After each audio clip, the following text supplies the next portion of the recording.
Здравейте, приятели! Днес ще приготвим кекс с компот. Така, тук имаме 2 яйца, добавяме 1 чаша захар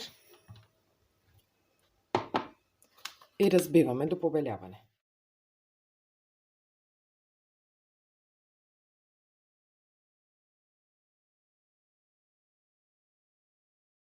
Готово. Сега добавяме половин чаша олио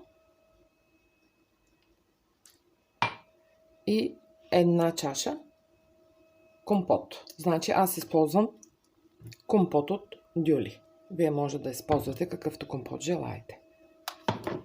И пак разбиваме за кратко. Готово. Сега добавяме 2 чаши брашно. Чашата в рецептата е от 200 мл.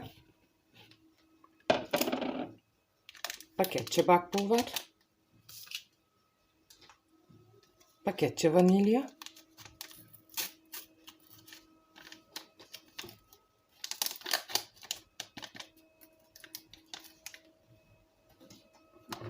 и пак бъркаме за кратко.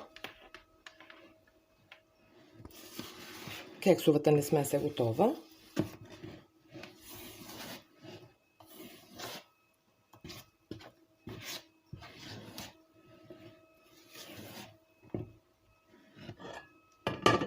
Сега изсипваме в форма, намазана с масло и поръсена с брашно.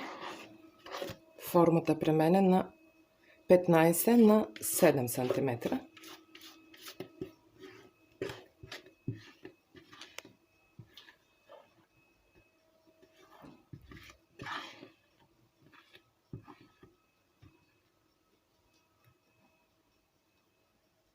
Готово. Сега по желание може да добавите и малко от плочетата на компота.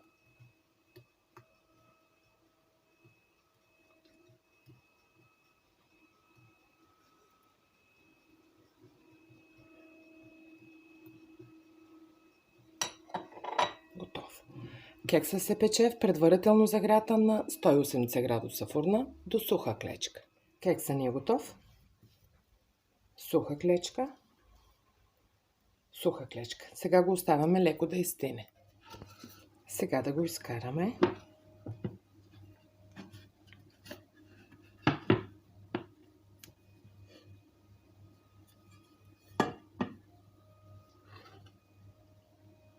Готово.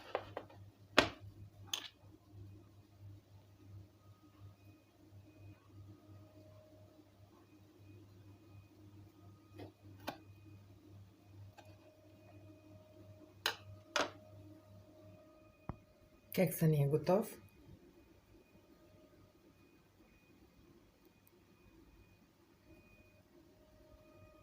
Сладък ден от мен!